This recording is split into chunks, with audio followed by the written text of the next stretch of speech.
Welcome to the Author's Edge radio show with Guy L. Freer.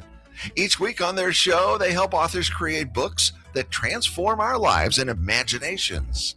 Through radio excellence, they create a unique community resource, one that promotes, connects, and fosters a sense of well-being. They serve listeners by providing outlets for their creative skills and energies, and they help them flourish in the competitive marketplace. Their weekly show provides intros, writing spotlights, helps you in promoting your book, your writing, your publishing, your marketing tidbits, and much more. Okay, audience, here's the Author's Edge radio show with Guy L. Freer. And we're back. Welcome to Author's Edge radio show. I am your host, Guy L. Freer, and I am so excited to welcome everyone to another thoughtful, lively conversations with publishers, writers, songwriters, illustrators, and artists as we dive deep into the art of storytelling. You can catch us live every Saturday at 8 a.m. and Sunday at 7 a.m. on KWRH FM 929 and KXOK FM 1029, or stream online at kwrh.com, kxok.com, and on the free apps, iHeartRadio, Odyssey, and TuneIn. Author's Edge also airs nationwide Monday through Friday at 8 a.m. on the My Genre Radio Network. Missed an episode? You can find us anytime on SoundCloud, YouTube, or at authorsedge.org. Now that's authorsedge.org, O-R-G. And today we have Albert Morrow. And with that, let's turn our attention to the newest writer in our studio. I am so glad to be welcoming him, and I would like to tell everybody a little bit about him. Albert Morrow is a freelance writer with feature stories and articles published in the newspapers of Rust Media and the magazines of Best Version Media. In 2023, he received an honorable mention in the L. Ron Hubbard Writers of the Future contest for his novella Widow's Lament.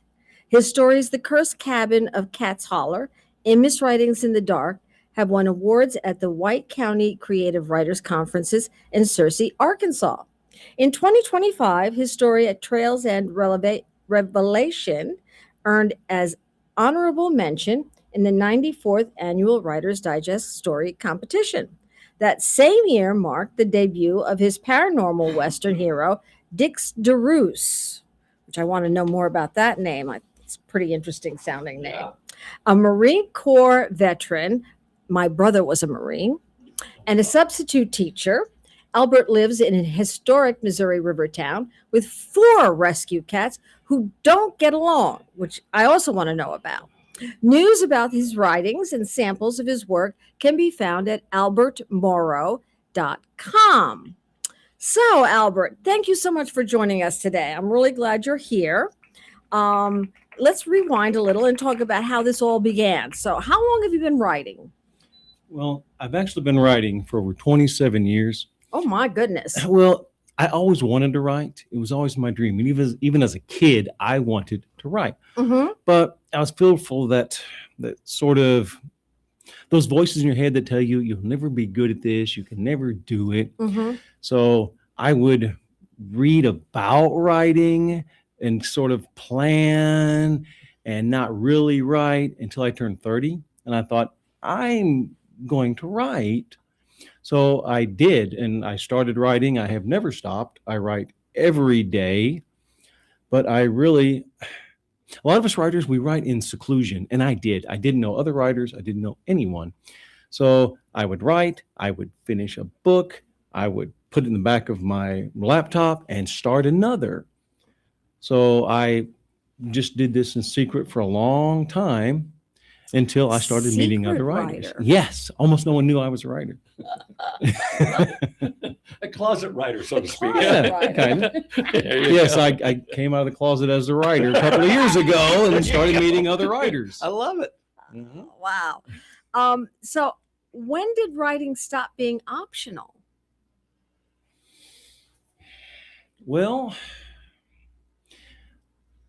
probably about 5 years into it. I started writing and I struggled because I couldn't find the time. When you have a busy life, you have children, when do you find the time? Right. And sometimes you think writing is a hobby. Yes. So hobbies are always on the back burner. Mhm. And everything else takes precedent. So you just say, okay, well, I'll do some tomorrow, or I'll do some later. And later is always later, and then more later, and then even more later than that. Mhm.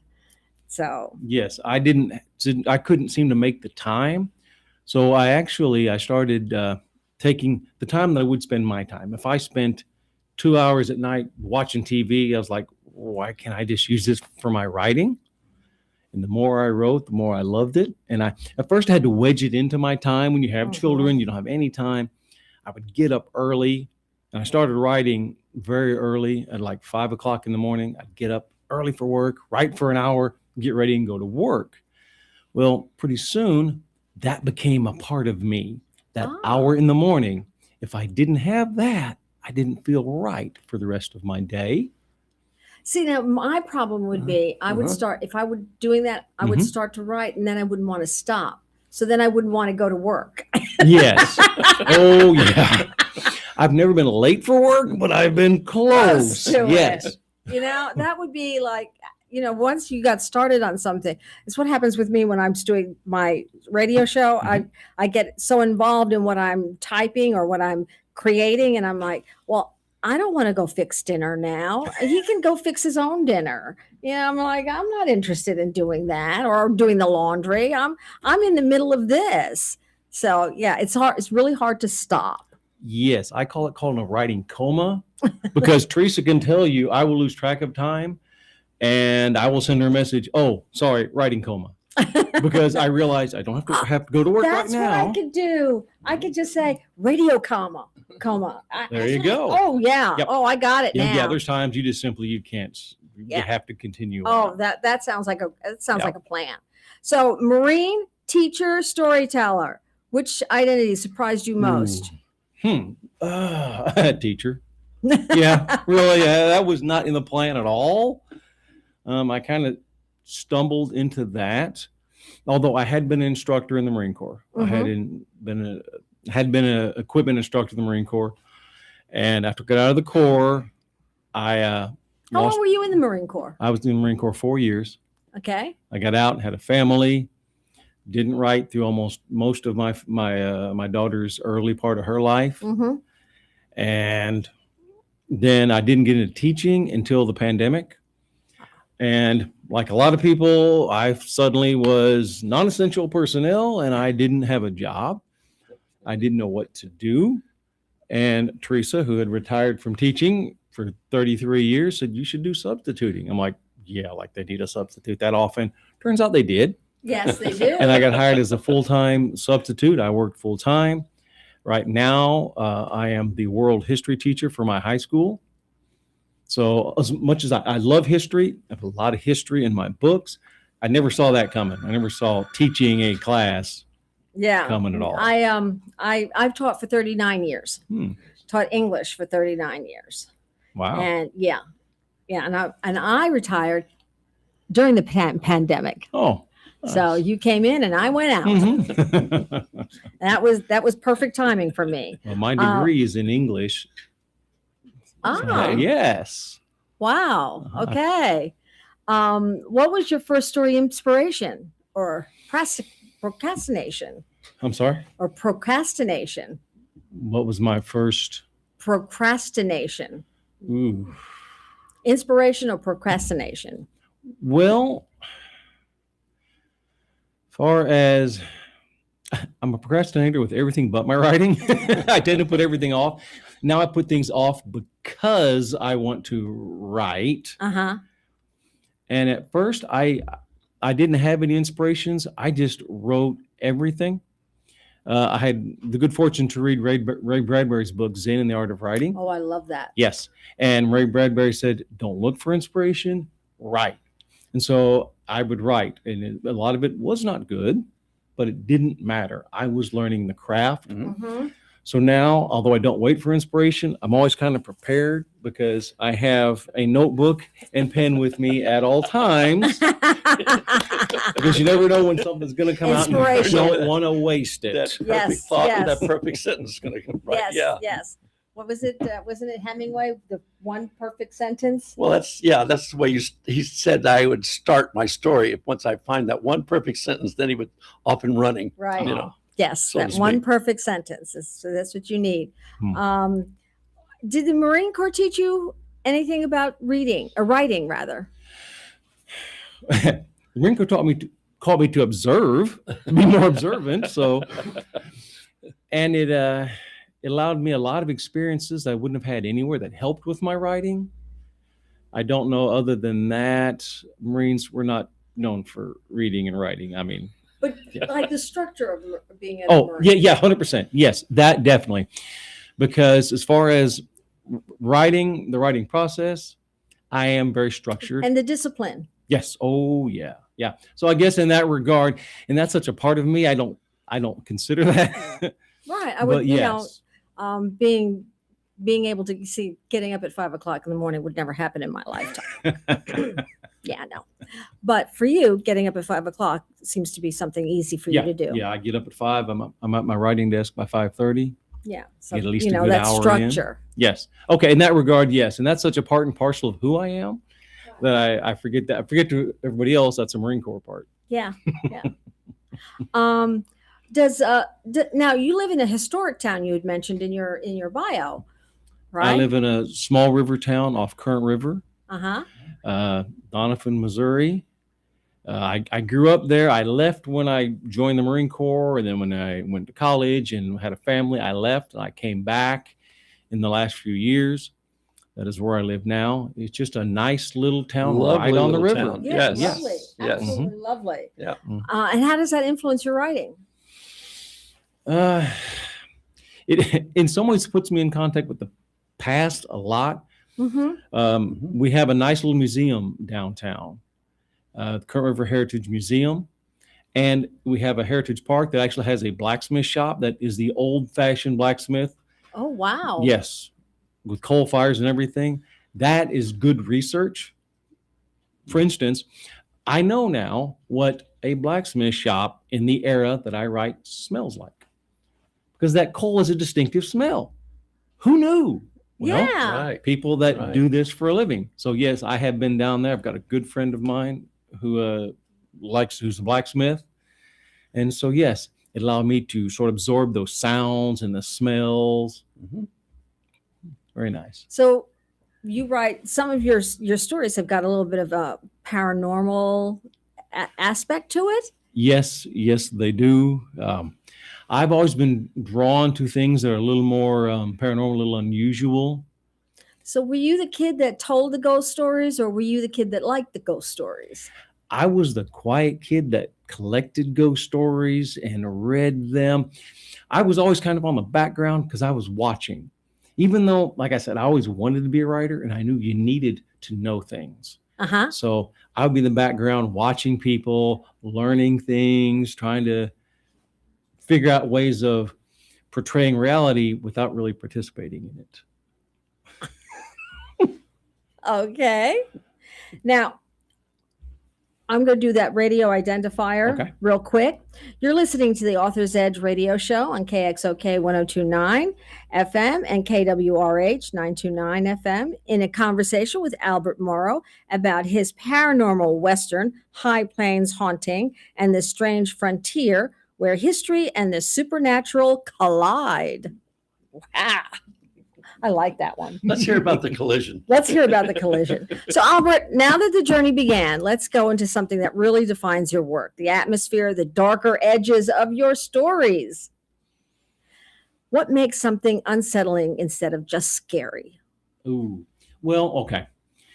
For me, what Mhm. I strive to do is put the reader into the story Mm-hmm. rather than tell them about the story. What I try to do is put them in with details, sensory details that pull them in, things you can identify with. For instance, in one of the early chapters of High Plains Haunting, the character of Dix is wandering through a haunted house. So I sat down. If I were in there, what would I see? What would it be like? What are the senses he would pick up on? Everything from the movement of dust around him.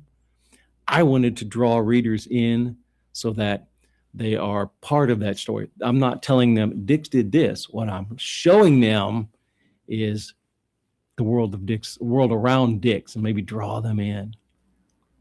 Yeah. So do you frighten your readers, or are you quietly unnerving them? I try for both. I try to do quiet, unnerve, and then eventually bring in fright. There are, for instance, in that particular book, there's a moment of fright that is sort of halted, that then becomes a moment of revelation. The ghost in that particular book is very powerful, very frightening, but she can't affect. We don't spoil too much about the book. Yeah, but don't give no, it away. I guess not. But I do try to. There are times I try to actually scare the reader, try to slow things down and give them a fright. But if I don't build up to it, they really haven't. So how do you hook them? How do you Yeah. hook them? Okay. I always try with the situation that's normal. You don't want something that's so unbelievable. So give them something they can understand. For instance, okay, I have a short story that I started in an airport because I thought nothing is frightening about an airport. So if I can make you scared, I'm doing something right. Oh, thank you for sharing that, because tomorrow I'm going to an airport. Okay, so maybe I better talk about a different story. That one doesn't. Oh yeah, that doesn't well. No, keep going. No, in this particular one, it's one of those ordinary events that we'd all experience. You end up in a conversation with a stranger. You didn't intend to. You're trying to be nice, and the guy starts telling him a story, much like you would tell anybody else, except he is telling about getting lost on a highway because his GPS showed him a road that if he went down this way, it'd be 30 minutes cheaper, and he ends up encountering something beside the road that terrifies him and follows him to the airport. Ooh. Well, now thank you for sharing. When you put your books up to say, like a writer like Edgar Allan Poe, how are they like? Because Edgar Allan Poe is a little bit more of a. He's intense psychological. Like the Black Cat, the Telltale Heart. Okay, if I had to, and I am no way am I comparing myself to anybody like this, but my inspirations for that have been guys like Clive Barker, because Barker could take an ordinary situation, pull you in, and then shock you. Him, Peter Straub. Peter Straub is wonderful. Peter Straub can scare you with a few paragraphs. He can lead you up to it and then terrify you. And to a degree, a guy named Richard Lehman. I really love Richard Lehman stuff. He's often too graphic for me, for what I like to do. Yeah, that's where I can't do the graphic. Yes. I can do the, like, I love Edgar Allan Poe. I mean, because I like the suspense of it, but and he's not graphic. No. So No, I can it's when it gets to graphic, then I have to shut it down. Yeah, I strive not to be graphic. There are times when you have to portray a violent act. Okay? Right. That has to be done. But I'm not one to dwell on those specific images. I don't need that. Yeah, because we have an imagination of our own to exactly, begin with. yes. We don't have to be told. If I can take you there without me telling you all the details, I've done what I've done. Right. I've got that sense of horror, but that sense of shock is not what I'm for, because it doesn't work if I haven't built you toward it. One of the reasons why I think, scary movies don't work. Yeah. Because you already know what a dead body looks like. It's already, you don't need to have all of the gushing blood. And you don't like the characters, in all honesty. No. My point is, I want you to like my characters, because if you don't like them, what's the point? Yes. I did a lot of work in trying to make Dix DeRuse a likable guy, so that when he is in danger, it means more than just the generic cowboy figure in danger. Yeah. You have been through some things with Dix DeRuse.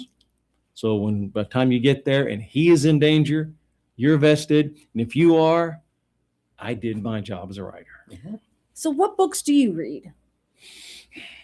I read a lot of the classics myself. I'm a big Mhm. fan of Victorian literature.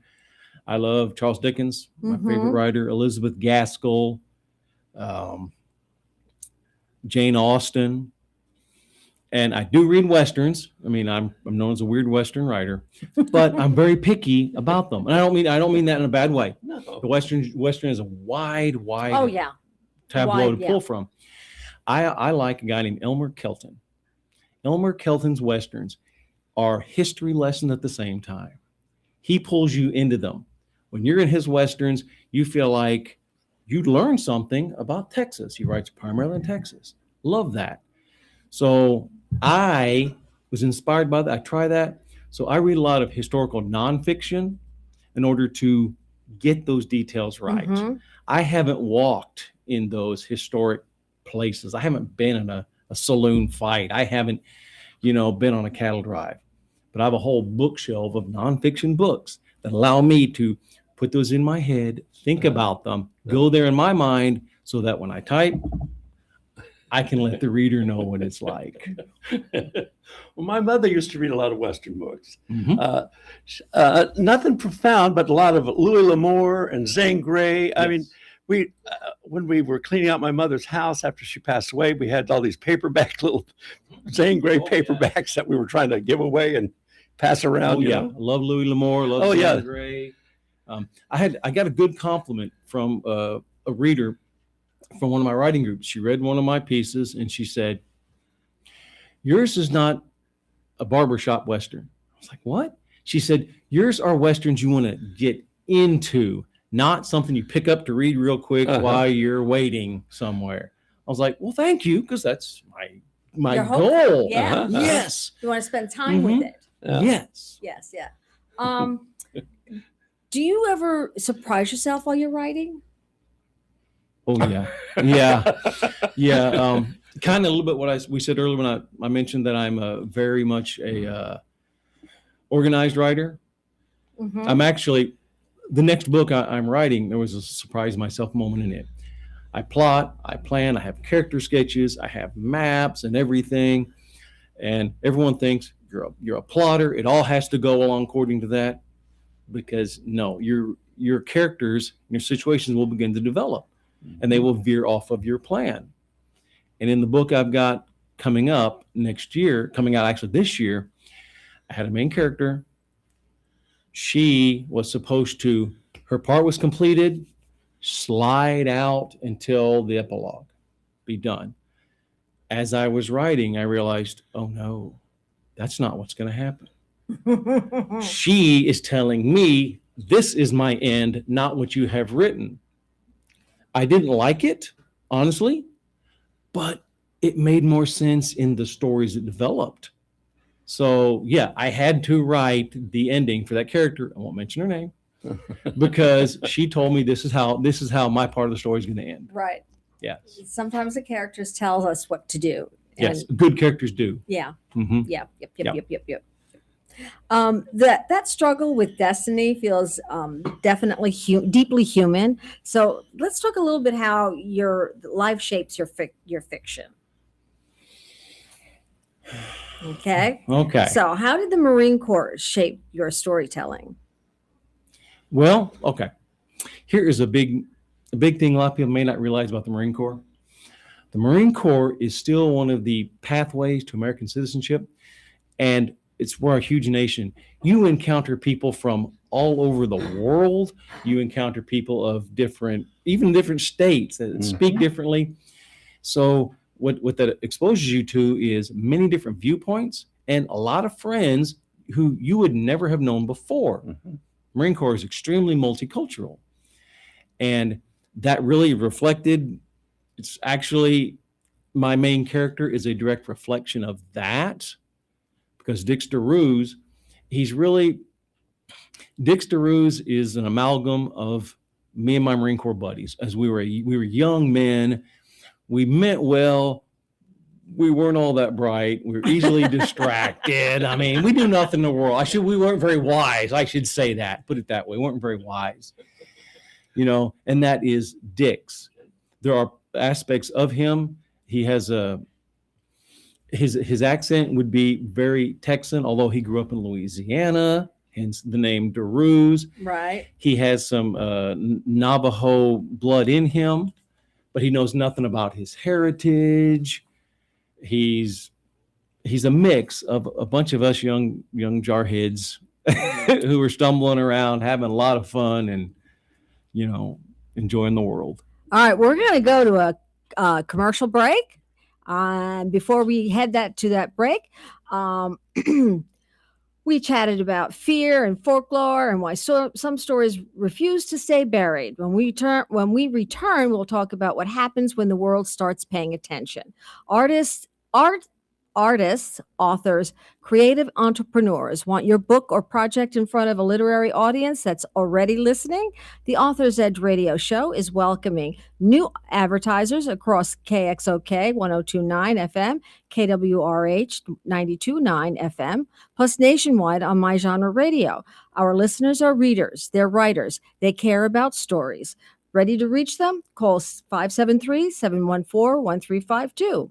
And when you're ready to take your book from idea to finished product, Blue Rooster Publishing works one-on-one with authors to create books that connect, inspire, and endure. Visit blueroosterorg.com or email Gael Freer at outlook.com. That's Gael, Gaelle Freer at outlook.com. Now, if you're a Missouri writer, consider joining the Missouri Writers Guild, supporting authors since 1915. Learn more at MissouriWritersGuild.org. And we are now going to go to our commercials. Thank you.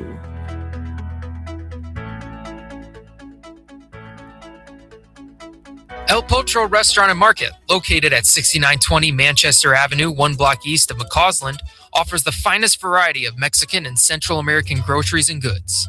El Potro Restaurant serves authentic Mexican and Central American cuisine, including daily specials, not to mention the best horchata and tastiest margaritas in St. Louis. Open 7 days a week. El Potro, 6920 Manchester Avenue, 1 block east of McCausland.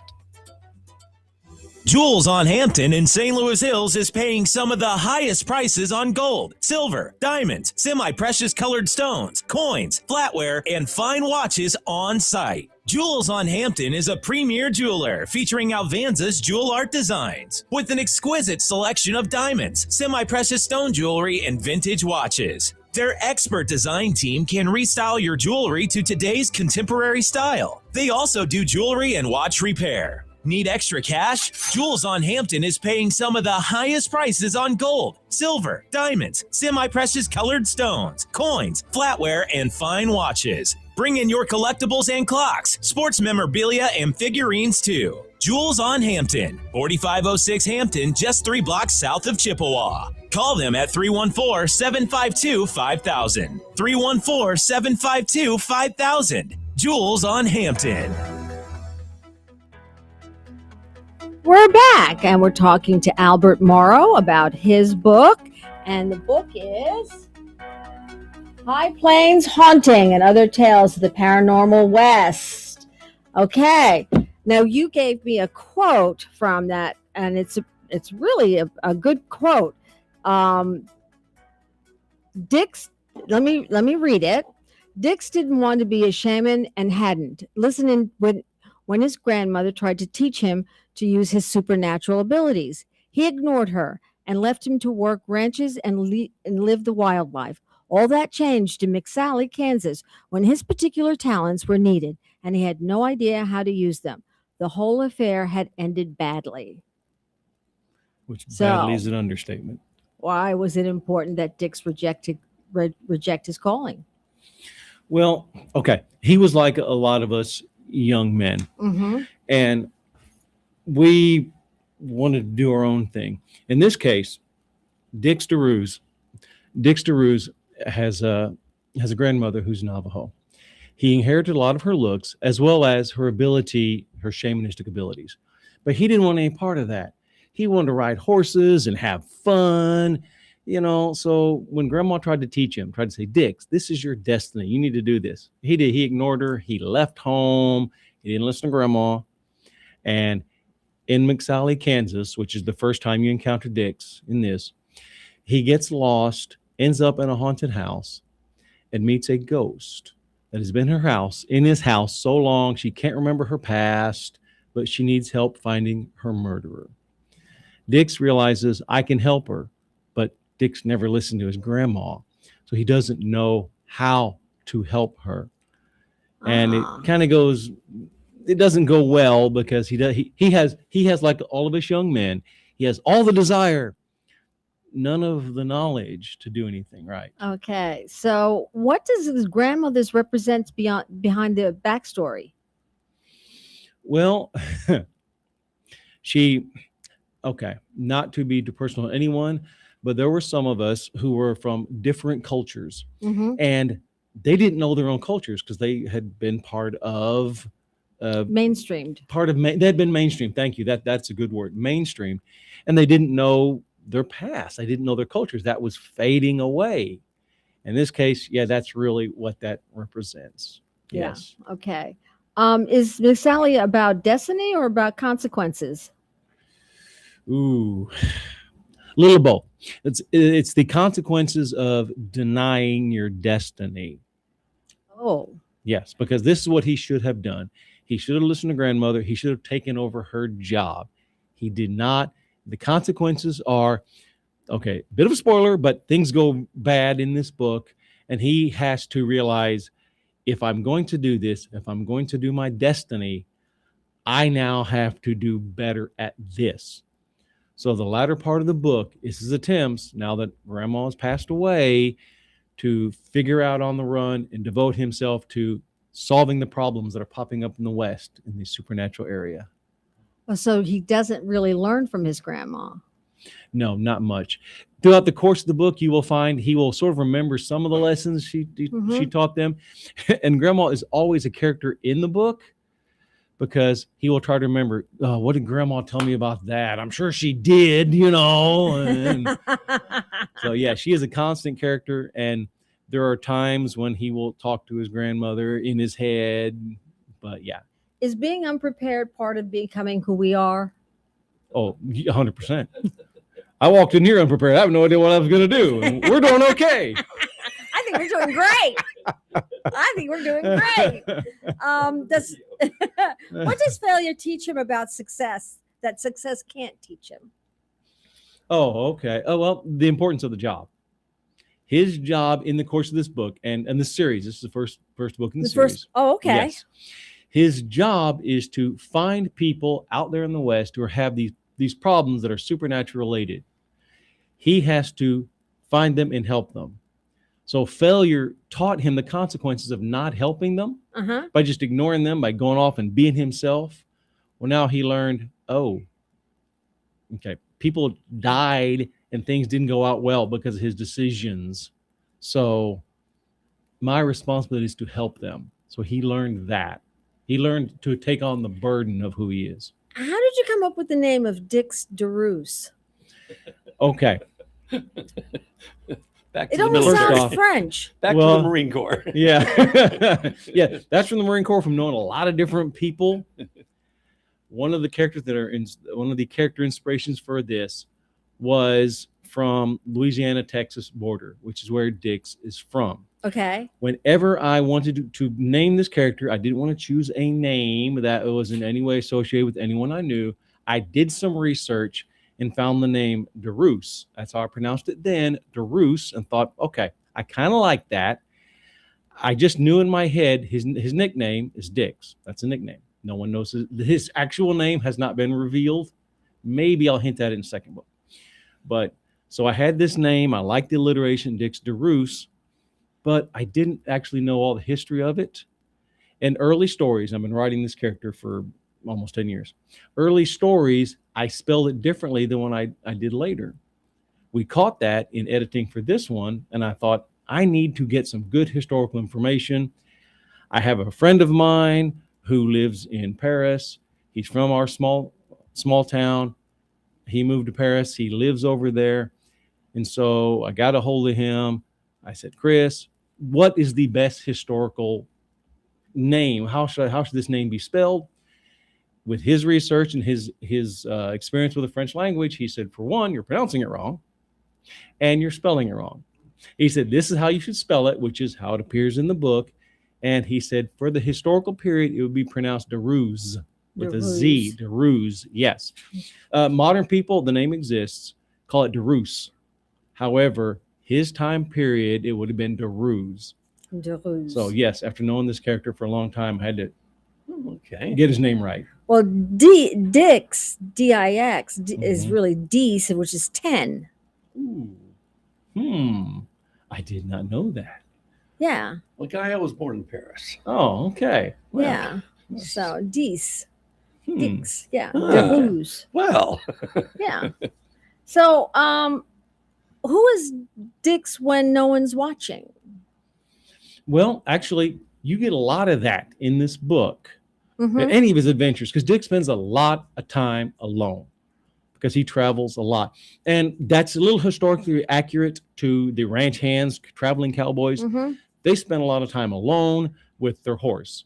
Dick's in his horse, his Mustang. He spends so much time alone, he talks to that horse. And that was a common thing. Yes, absolutely. And see, there are times in which I've actually been writing, I'm like, what is wrong with this scene? Why? And I'm thinking, oh, you're writing Dix's thoughts. Dix doesn't think anything. He says it. He talks to himself a lot. He talks to his horse. They have great conversations. And that's mentioned in one of the stories. He gets onto his horse because the horse never talks back. They're just one-sided conversations. Why Westerns?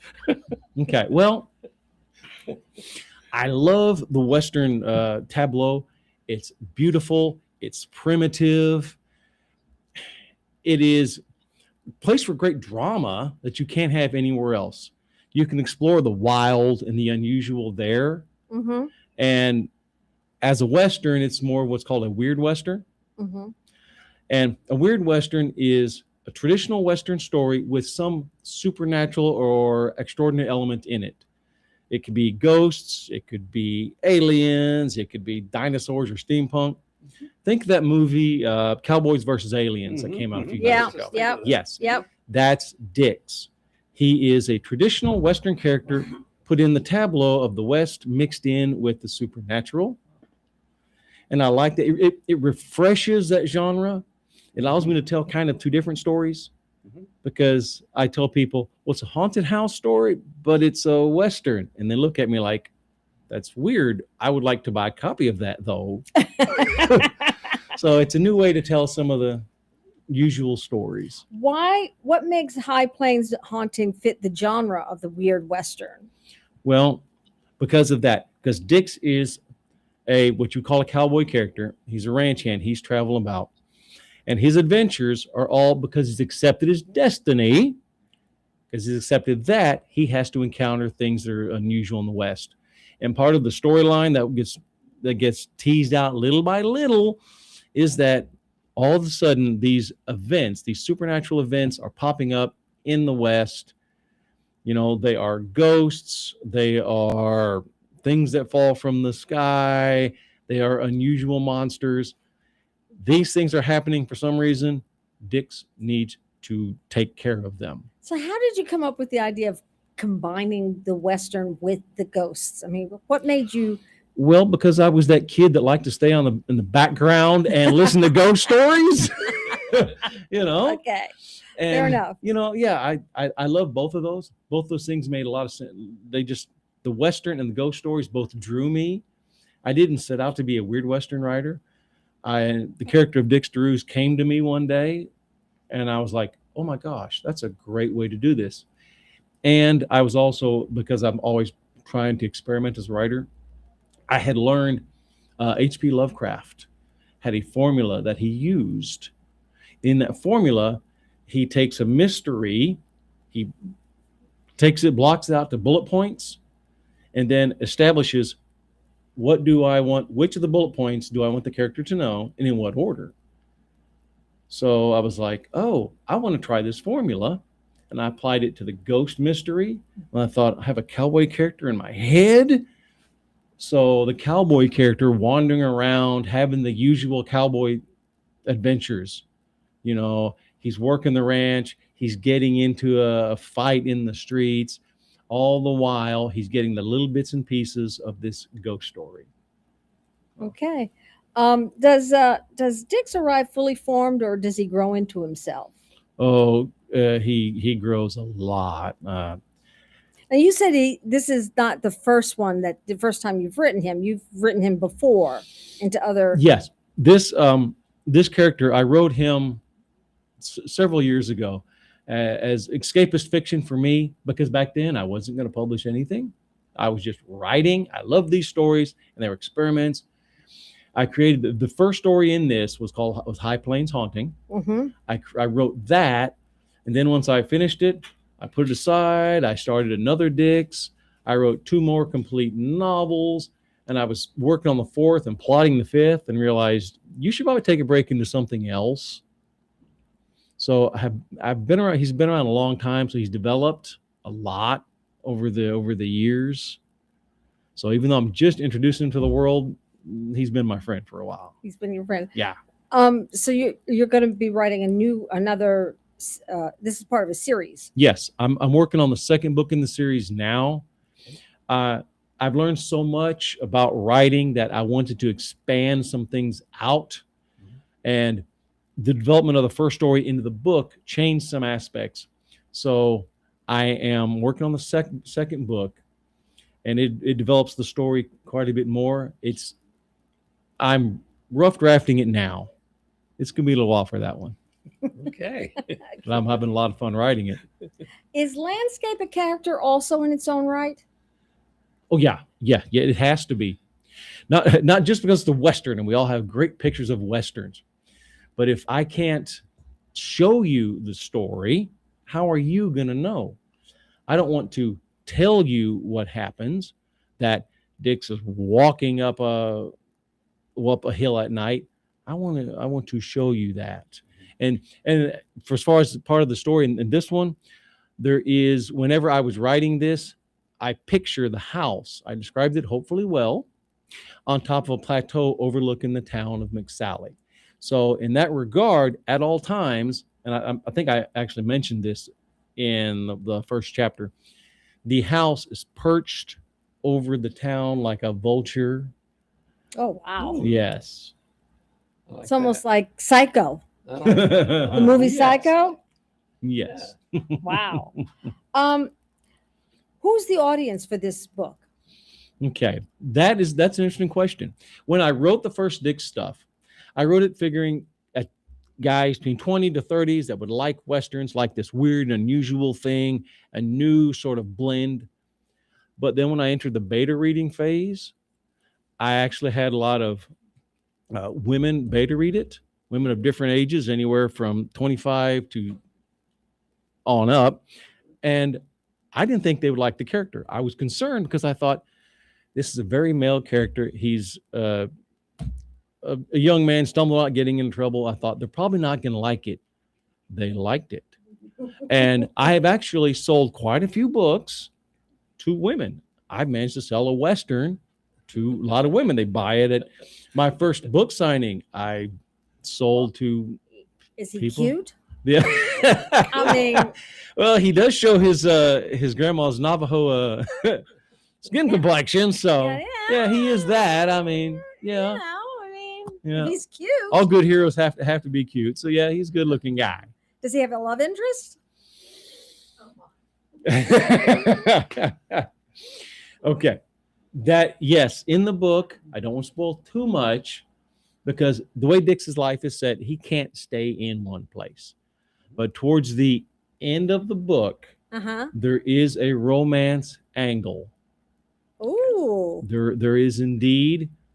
It will lead into the second book. Okay. It's where I kind of ended, and actually I've hinted at a lot of things about romance on my Facebook page. I don't want to say too much, but Dix and some woman may have posted a Christmas card on my Facebook page. Ah. Now you've really piqued my interest. Woohoo. Have writers groups helped you a lot with the writing? They have tremendously. I discovered that I wasn't the only writer that was writing in secret Almost all of us are, really. It's a solitary thing. Yeah. Yes, it is. Yes. And when I got into writing groups, that really opened me up, exposed me to other writers who knew these same things I did. We wrote differently, but we had similar, experiences. Similar journey. Yeah. And allowed me to meet other writers, allowed me to learn from them. I joined Current River Writers, our local group in Doniphan, probably almost 3, maybe 4 years ago. And it exposed me to other people writing different genres, and I could get input from them. I could read some of their stuff. They could help me. We critiqued each other's stuff in a safe way, because it's scary putting your work out there. It's terrifying. It is extremely vulnerable. Yeah. You are definitely putting yourself out there. And other writers know that. So they're willing to help you. Has attending Writers Conference helped you as a writer? A lot. I've seen a lot of good presenters, and a lot of the presenters are people who are in this business, and some of them are writers themselves. They give you lots of good advice, and once again, you're also meeting other writers, and you make good connections there. Yeah, I have met other writers that are farther along in the stage, and some that have had some financial success that will give you good advice. And plus, knowing them doesn't hurt. And, they may networking and the networking. the networking, absolutely. Okay, if I can mention it, I had a good chance. I networked with a writer who he was associated with a magazine called Saddleback Dispatches, and he had said, "Hey, I like your stuff. Why don't you submit to my magazine?" And I did. I sent him a story called The Priest with No Name. And that company just published that story in an anthology called Under the Cold Prairie Moon that came out just in January. And that might not have happened had I not talked to this man, got him to read my stuff, and him say, "Send me something." Absolutely. Now, you've gotten some recognition as well. So writing, like we said, writing can be very, very solitary. But at the same time, you can also get some recognition for your writings. Yes. All right. So what publication credits do you have? Well, initially, all my publication credits were nonfiction. And for a while, coming out of the pandemic, I was a freelance writer for newspapers and magazines. I took that and learned so much. I had feature stories in Prospect News and Doniphan and the Daily American Republic and Poplar Bluff and Popular Living magazine. And the discipline and different styles of that style of writing helped me a lot. It made me a much better editor, because you have to really pay close attention to your word count. Yes, you do. And it gave me more experiences. That helped me out tremendously. And it wasn't until last year that I gained any fiction publications. And one of those came by accident. I had submitted a story called No One Noticed. 2 years, by I think probably 2023, to a contest. It was an apocalyptic story. I sent it out. It did not do well in the story, in the contest. They thanked me for it and gave me critique, which was great. 2 years later, I'm helping a friend do some work. I get a buzz on my phone. I glance at it. And then I'm like, what?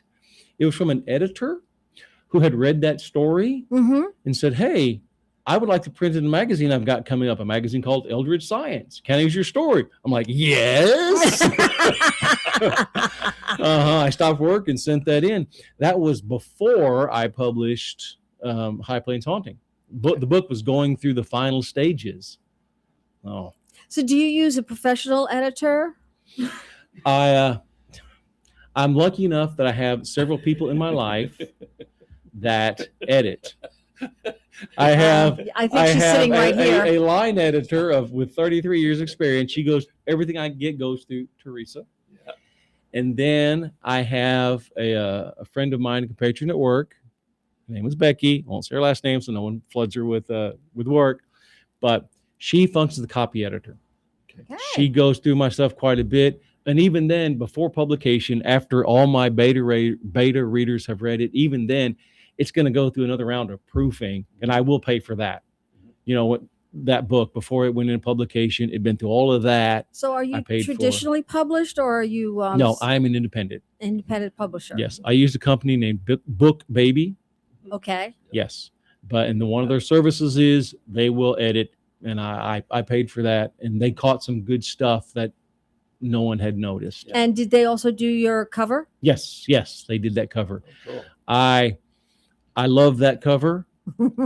I gave them some specifics. I mentioned the ghost in the house has extremely long nails, and I mentioned the Western theme, and I told them, I said, I don't want to cover that I like. I want to cover that readers will like. Okay. That's attractive to readers. Yes. Yeah. Because I already like the story. You don't have to get my attention. And Yeah. I'm not buying the book. yeah, I'm selling the book. yeah, they shot it to me.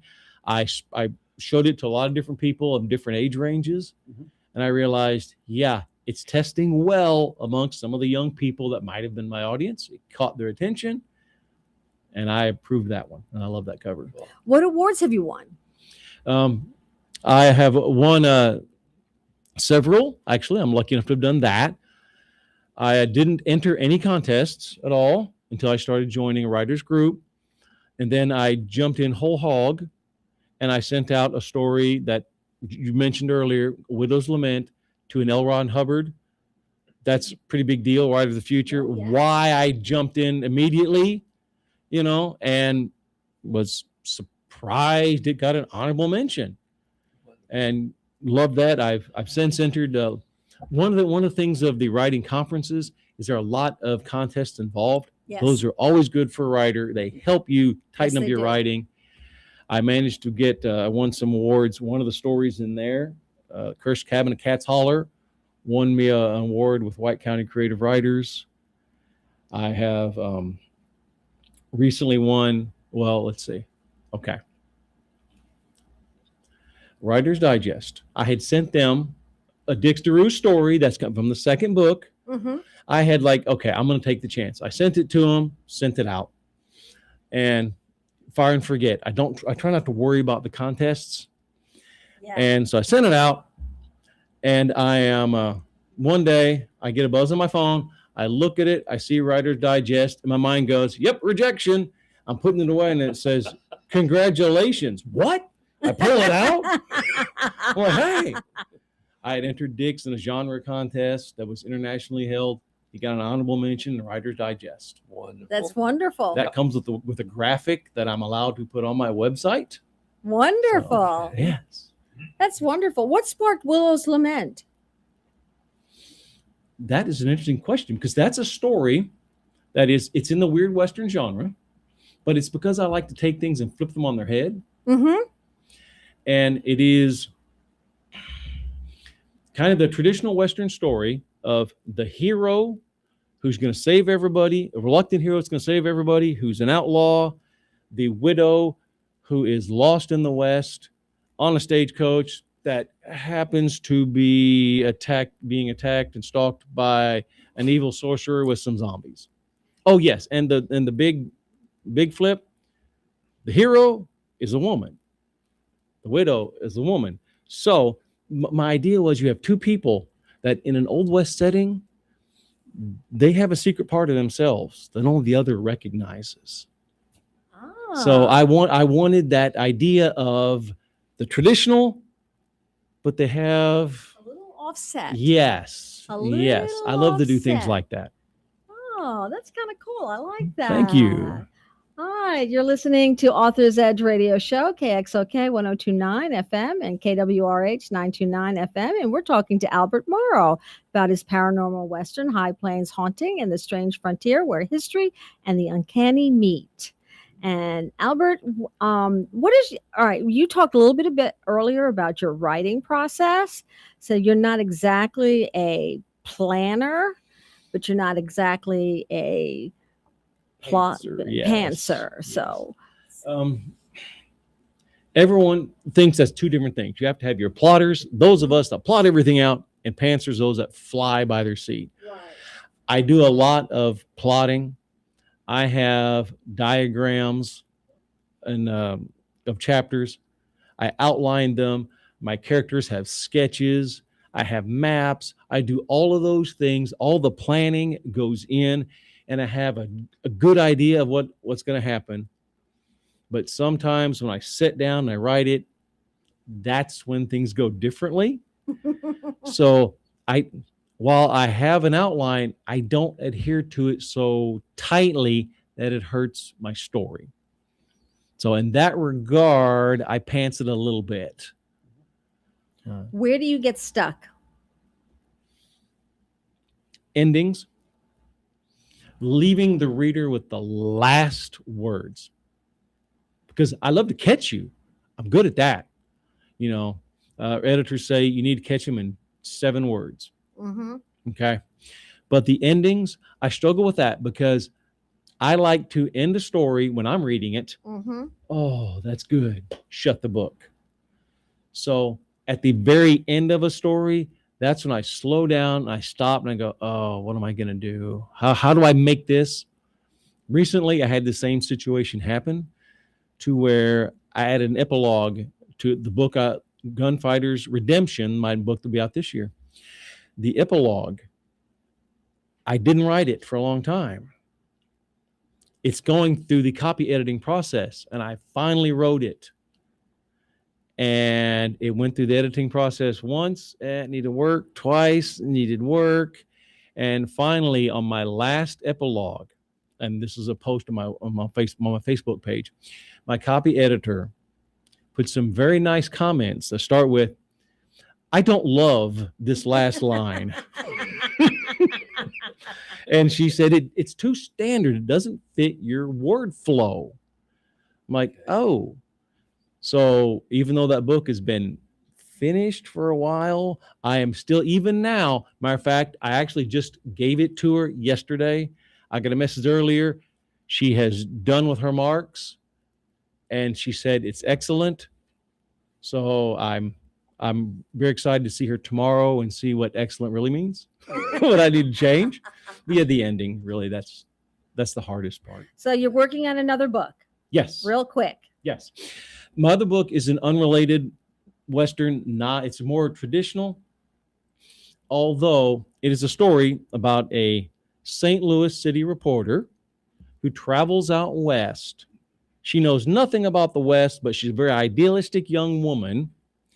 And she goes to a frontier town to buy a newspaper, and she encounters a cow town that's very rowdy and meets a Western gunfighter who has come to town to die.